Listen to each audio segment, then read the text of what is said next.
Praise the Lord. सबको जय मसीह की। आज काफ़ी लंबे समय के बाद मैं फिर से वचन को लेकर आपके सामने आया हूं और आज हम रोमियो की पुस्तक उसके 8 अध्याय उसके 31 पद को यहाँ पर देखेंगे, जहाँ पर कुछ इस प्रकार से लिखा हुआ है कि यदि परमेश्वर हमारी ओर है तो हमारा विरोधी कौन हो सकता है। जिसने अपने निज पुत्र को भी अपने लिए नहीं रख छोड़ा वरन उसे हम सब के लिए दे दिया, तो क्या वो हमें सब कुछ नहीं देगा। हालेलुया, आमेन। मेरे प्रियो, परमेश्वर का प्रेम हमारे अंदर है और इसी प्रेम के द्वारा उसने अपने विरोधियों को क्षमा किया और इसी प्रेम के द्वारा हम भी अपने विरोधियों को और अपने सताने वालों को आशीष देते हैं, उन्हें क्षमा करते हैं। लूका की पुस्तक 6 अध्याय उसके 27 और 28 पद में लिखा हुआ है कि अपने दुश्मन से प्रेम करो, अपने बैरी को आशीष दो और अपने सताने वालों के लिए प्रार्थना करो। हालेलुया। अगर परमेश्वर का प्रेम हमारे अंदर है तो हम भी अपने दुश्मन को क्षमा कर सकते हैं और अपने सताने वालों को आशीष दे सकते हैं। प्रभु यीशु ने जब ये सब किया है तो क्या हम नहीं कर सकते। प्रेम ही है जो सब पापों को ढांपता है और प्रभु यीशु मसीह ने अपने सताने वालों को क्षमा किया, इसलिए वो हमें भी ऐसा करने के लिए कहता है। लूका की पुस्तक उसके 23 अध्याय उसके 34वीं आयत में लिखा हुआ है कि हे पिता, इन्हें क्षमा कर, क्योंकि ये नहीं जानते कि ये क्या कर रहे हैं। यहाँ पर प्रभु यीशु मसीह जब क्रूस पर थे तो वो अपने सताने वालों के लिए, उन लोगों के लिए पिता से विनती कर रहे थे जिन्होंने उन्हें सताया था, जिन्होंने उसे मारा पीटा था, जिन्होंने उसका अपमान किया था, जिन्होंने उसे क्रूस पर चढ़ाया था। उन्हीं लोगों के लिए प्रभु यीशु मसीह पिता से विनती कर रहा है। लेकिन वो ऐसा कैसे कर सका? क्योंकि वो प्रेम से भरा हुआ था। हालेलुया। मेरे प्रियो, मनुष्य का प्रेम सिर्फ भावनाओं पर आधारित होता है, लेकिन परमेश्वर का प्रेम भावनाओं पर आधारित प्रेम नहीं है, लेकिन परमेश्वर का प्रेम उसकी इच्छा है और वो अपनी इच्छा से हमसे प्रेम करता है।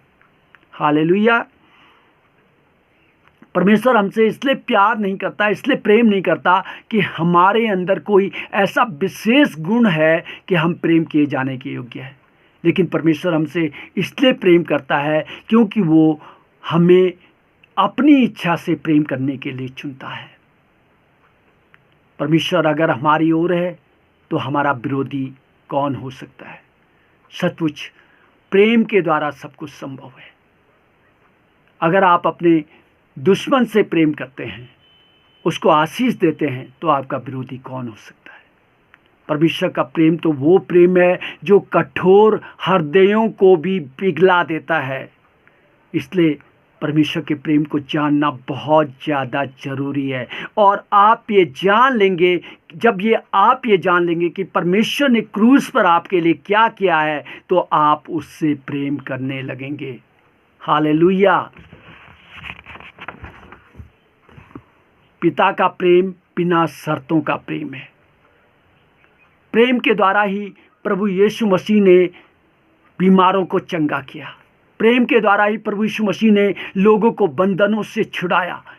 प्रेम के द्वारा ही प्रभु यीशु मसीह ने अंधों को आंखें दी। प्रेम के द्वारा ही प्रभु यीशु मसीह ने अपने चेलों के पांव धोए और सामरी स्त्री से बातें की। परमेश्वर का प्रेम आपके लिए बहुत व्यक्तिगत प्रेम है, बहुत महत्वपूर्ण प्रेम है।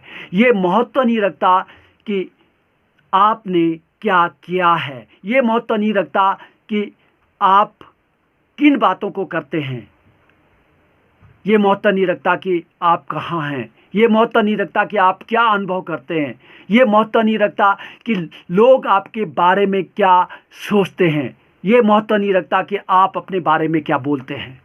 महत्व इस बात का है कि परमेश्वर आपसे बहुत प्रेम करता है और आपके लिए उत्तम बातों को बोलता है। हालेलुया। उसने हमें ऊंचा ठहराया है। आप परमेश्वर की संतान हैं और आप परमेश्वर के लिए बहुत ज़्यादा कीमती हैं। बाइबल कहती है कि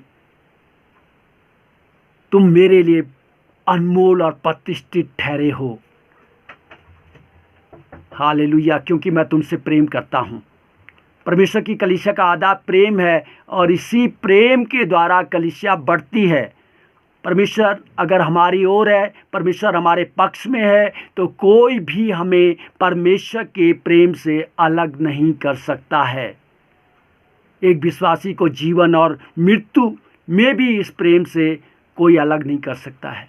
मेरे प्रियो, अगर परमेश्वर आपकी ओर है, अगर परमेश्वर आपकी ओर है, तो आपका कोई भी विरोधी नहीं है, क्योंकि परमेश्वर का प्रेम सब पापों को ढांप देता है। हालेलुया।